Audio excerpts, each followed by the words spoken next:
All right, so I'm here. I'm here with the boys.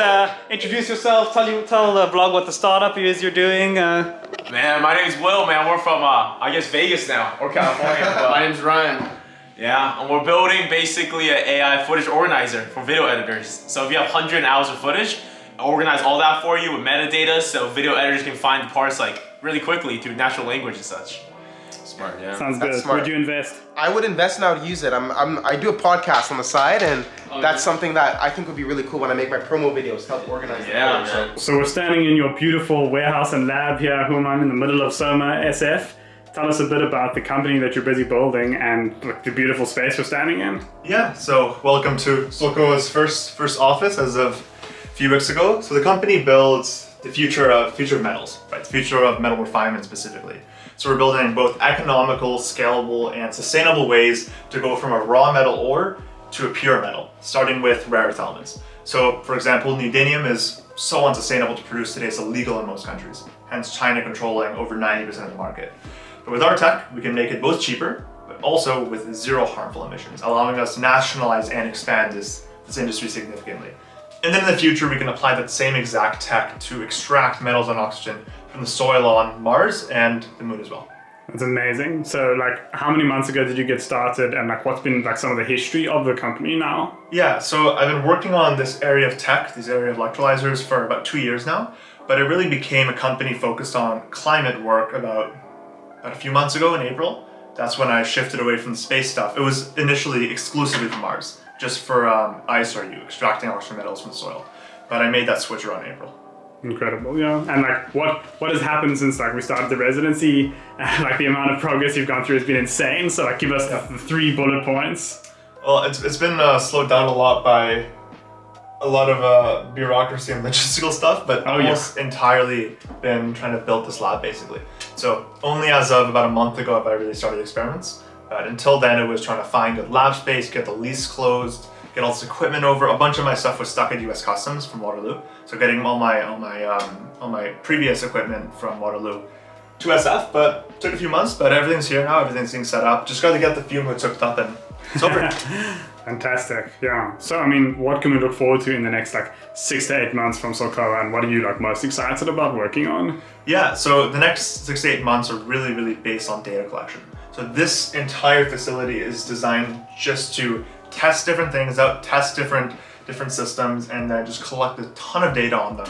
So we have enough information where once we start building larger scale industrial versions of our equipment, we can do that in the most optimal manner. So for the next 6 to 8 months, we're just going to be running tons of experiments, and hopefully at that point, we'll start building larger and larger systems that can be deployed in metal refineries around the world. Awesome. And are there any like details about metal refinement that I need to understand in order to understand what Soco is doing differently? At its fundamentals, you start with a metal oxide, metal and oxygen bonded together. You want to break that bond. That's kind of what comes out of the ground, right? In Exactly. You want to remove the oxygen, and we're going to be left behind with just pure metal. That's fundamentally what we do now. Doing that in practice is a little more complicated, but yeah, that's how you end up with metals in most cases. And Soco is doing it much more cleanly than the traditional process. Exactly. Our specific focus is one class of metals now, rare earth elements, but it's both a more energy efficient but also 100% sustainable way to do that. Because today when you're making, for example, neodymium, you have huge amounts of carbon dioxide emissions, PFCs, perfluorocarbons, which are like 5,000 times more potent than CO2, tons and tons of waste. With our system, you make that same metal, you use less energy, and your emissions are just oxygen, nothing else. Fantastic. So this is the future of metal refinement. Hopefully, ideally. And this is the future of Martian manufacturing one day, right? At one point, yeah, that's the goal. Fantastic, bro. Well, good luck. Appreciate it. Thanks for coming by. Yeah, so hey guys, I'm Chester and I'm building out DroneForge. DroneForge is the #1 platform to build, test, and deploy drone artificial intelligence. What that basically means is you guys log onto my platform, there's a suite of tools like built-in computer vision models, built-in obstacle avoidance algorithms. You train your whole algorithm pipeline on my platform, and then with one click, you can deploy it on my drones. And the goal is to just be able to give you guys the tools you guys need to solve real world applications. That's great, bro. And you've made so much progress since you like started in the residency and in SF, right? Like just in like 3 months. I started with nothing. I came here not knowing really what I was doing. I was building a platform for drones to like build your own drone, and then I had a tweet go super viral in the middle of October or like early October. No, it was like September, wasn't it? Late September, early October, and I got so much traction. It's been incredible support so far, and I'm only gonna ramp it up and keep going. It's cool, bro. Yeah, these drones are gonna get out to customers soon, and then it's only up from there. Yeah. Up.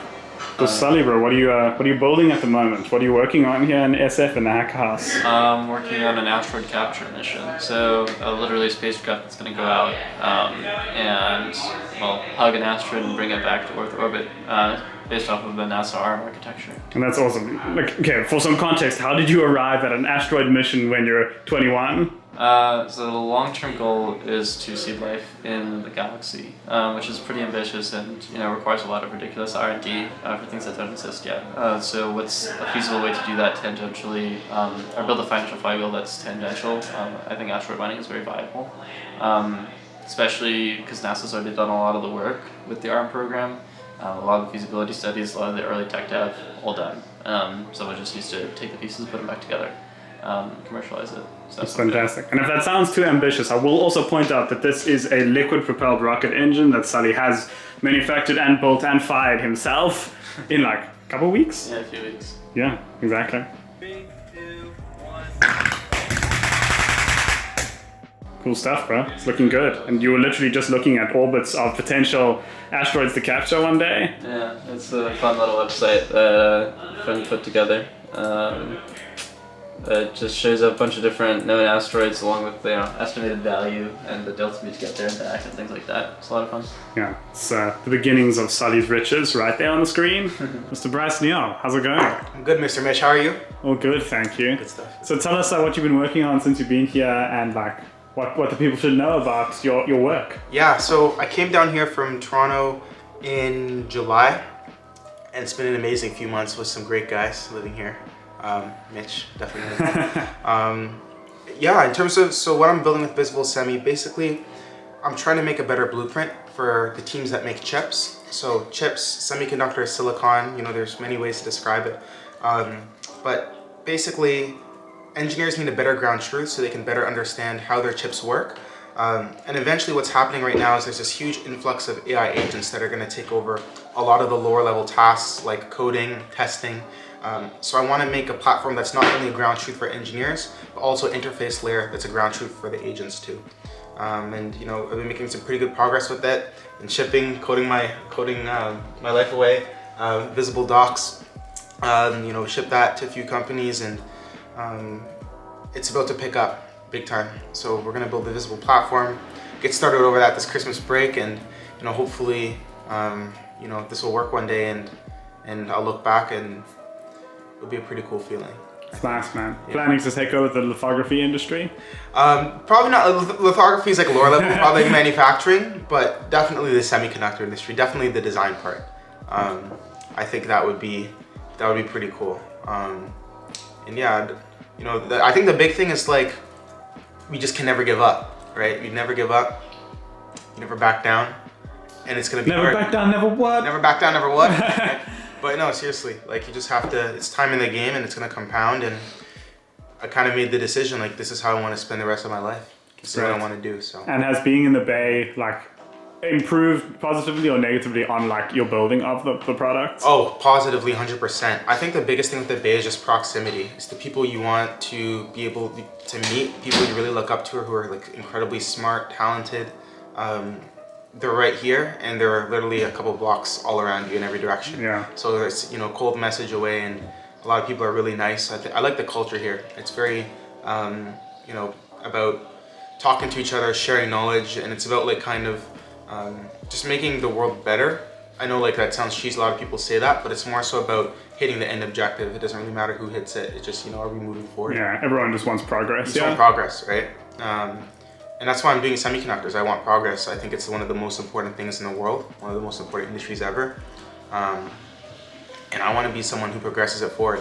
And there's not a lot of people who are working on this space and the tooling, especially the higher part of the flow. And I want to be a person that does it. I want to be the guy. Love it. Let's go, bro. Thanks, Let's go. Appreciate it. All right, so we got Lincoln here as well. Whoa, what's happening here?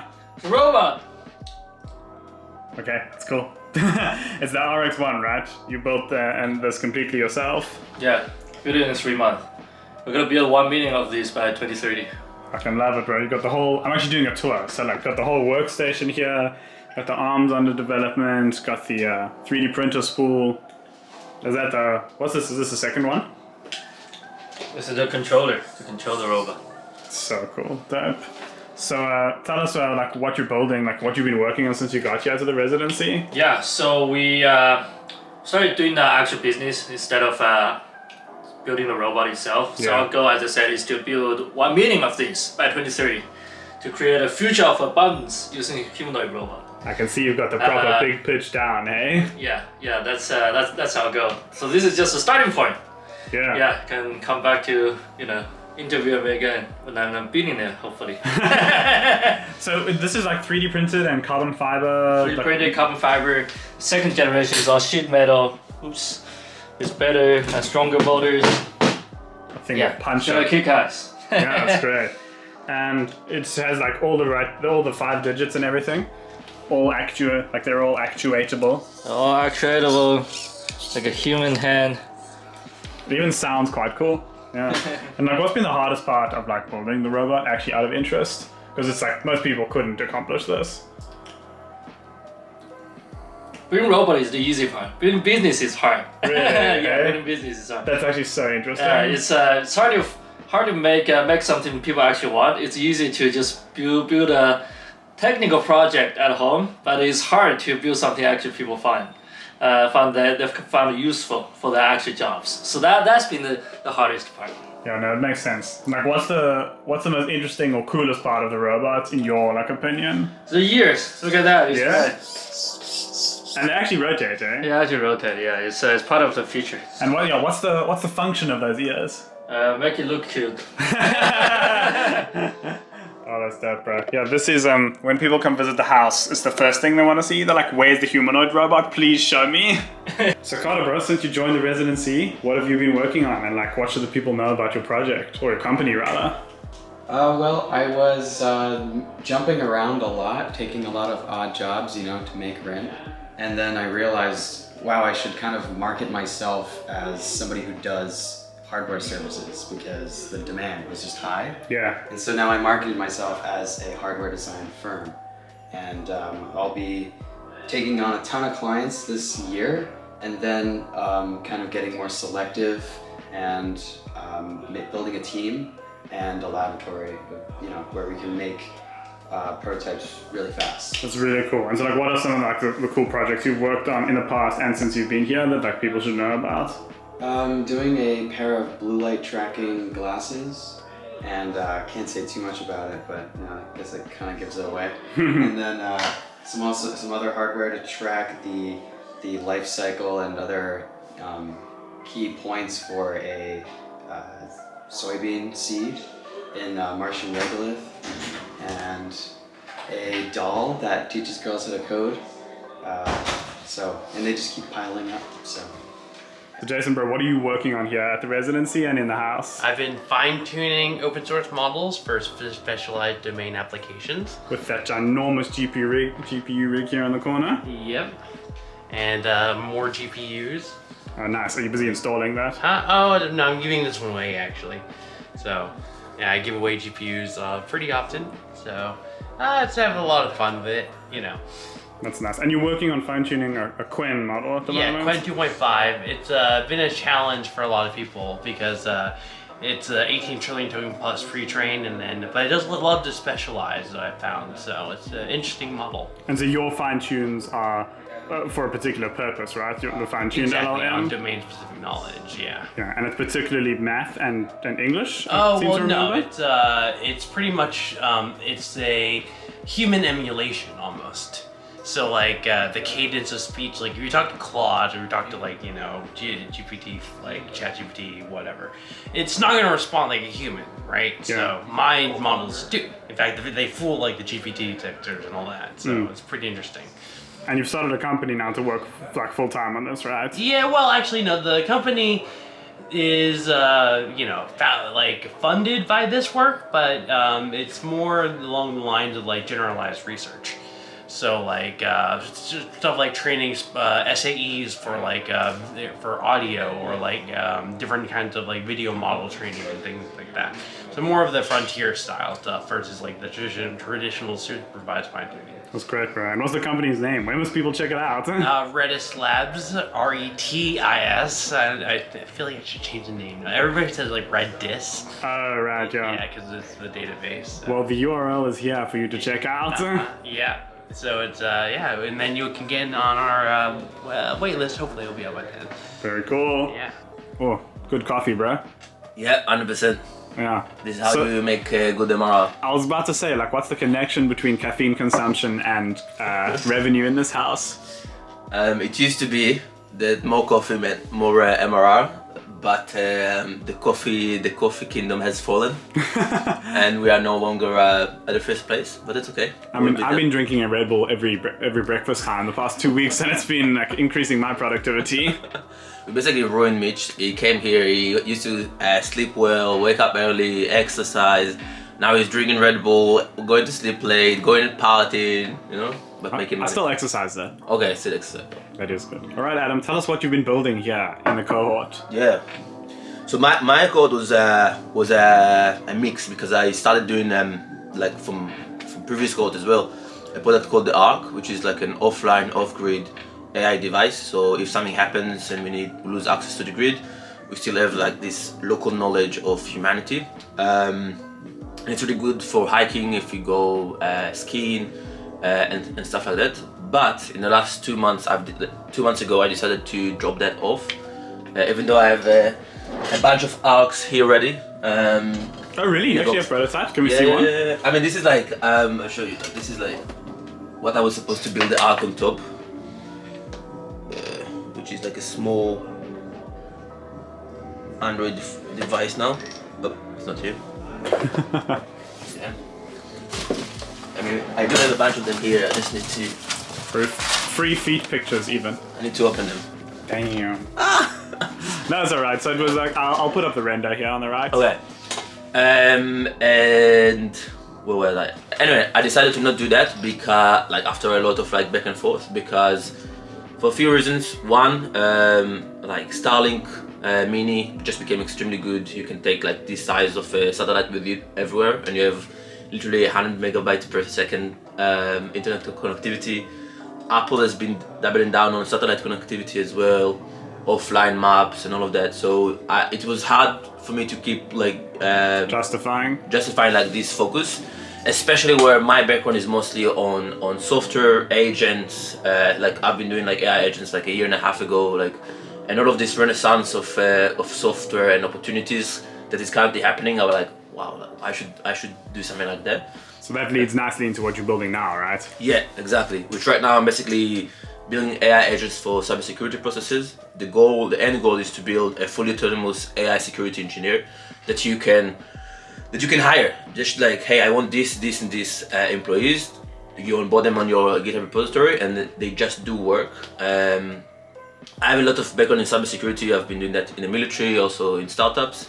And the reason I did not like the cybersecurity space after being there for like a lot of time is because all of this space is dashboards, alerts, where you need to have like a team that look in those alerts. You have plenty of false positives, all of like completely bullshit. People like, all of those companies like to like suck for the CISO for their attention, and I don't like this. But now with the AI agents approach, where the business model is completely different, like the business model and the product is different, where I don't provide dashboards or alerts, I just provide work.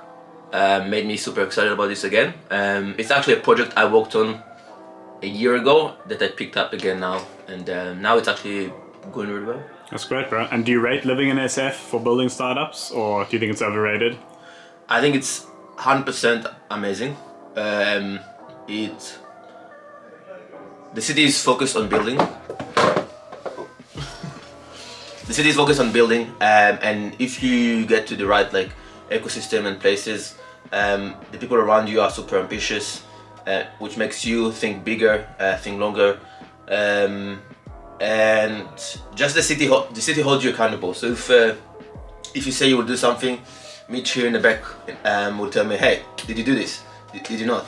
especially in the house. So it's definitely a place to build. It can also be very tiring. So I need to find a way to not burn out from all of that. Need to be able. Sometimes it's very difficult to like shut down and log in on what you are doing because you have people like everything. There's always something going on. Yeah, exactly. Yeah. Good stuff, bro. Well, Yeah. good luck with the project. Thank you. And coffee. Bro, Amazing. tell the vlog what you're building here at SF2. I'm building a bunch of fun stuff.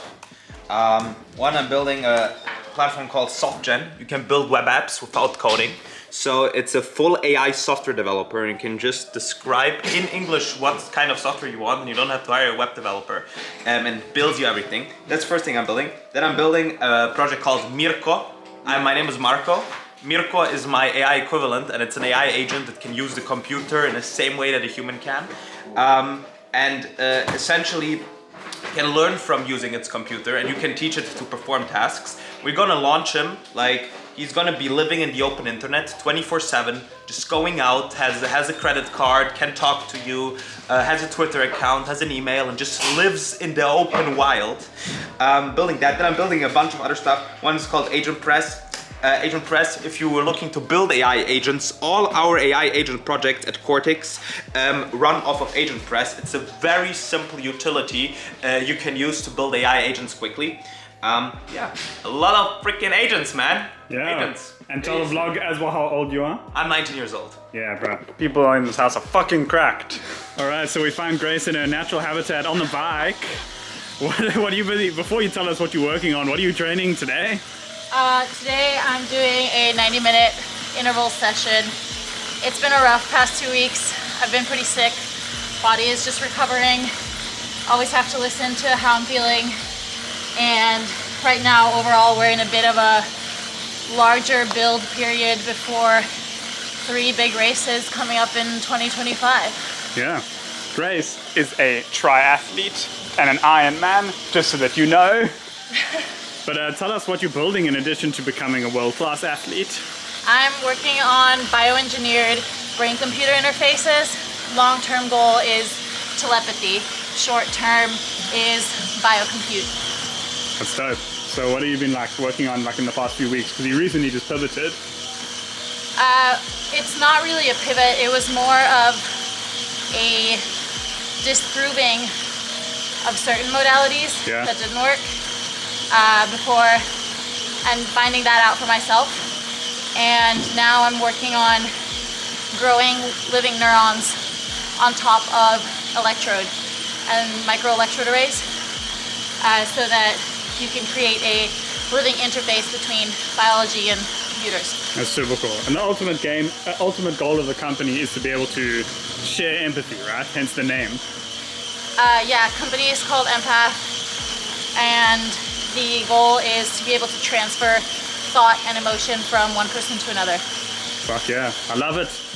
All right, good luck with the workouts. Thanks. So Anant, bro, what have you been building? Hey, yeah, so I've been working on Sunny, an intelligent companion for elders. Yeah? I sort of learned hardware, software during these few months at the residency, and it's been a really exciting journey. Yes, so what does Sunny do? Yeah, so Sunny is a physical device that stays in your living room, and it helps engage seniors throughout the day through different ways like mentally challenging games and an interface to message friends and family. Great. What's been the toughest part of building it, or what's the most impressive thing that you've been proud of building while you've been here at the residency to do with Sunny? Yeah, it's definitely been the hardware. I had many failed prototypes, especially with the 3D prints, but I pushed through it for the first 2 months and somehow got a prototype working. Amazing, bro. Well done. Yeah. Where can people check it out online? You can visit sunnycares.org to learn more and join the waitlist. Very cool, man. Nice. Yeah. Leon, what are you building these days? I'm building Public, your assistant for personal branding, so you can create content and still build your product. Nice. So what does it actually do? What will I do when I use it? Yes, so basically whenever you have an idea for a nice post on LinkedIn or Twitter, you pick up your phone and you talk with your personalized AI agent that already knows you and ask them very precise questions, and you don't have to hold a big monologue, but you can just, it's a back and forth, a creative back and forth, and it asks the right questions to help you get deeper. And after this 3-minute conversation, we take all those insights and use copywriting best practices to generate your posts. Amazing, bro. Very, very cool. So we're here at SF Park with the boys. We're about to hit Human's lab. Yeah. How's the cohort been for you guys? All good? It's been great just because of Mitch. Nah, bro. We never hit that gym session. I know. It's tough. It's an amazing lighting in here. Damn. Yeah. So Zach, tell us what have you been building at the residency and what have you been working on? Okay, I've been working on Deep Shot, and we're going to be the translation service for video. So basically, if you have a video in English and you want to watch it in Spanish, you could make a crappy dub of that video, you could use subtitles, or you could use us. And we clone the voice, we make a high quality dub, and we sync the lips in the video. So basically all video media is global with us. Very cool, and bro. It's going pretty well. What's been the hardest part of building it? Finding who to sell to, right? Because so many people can use this tool, and we have a lot of consumers that love it, but figuring out who's going to pay the money for it and who really wants to implement it into their services has been hard. Amazing. Cool stuff. Yeah.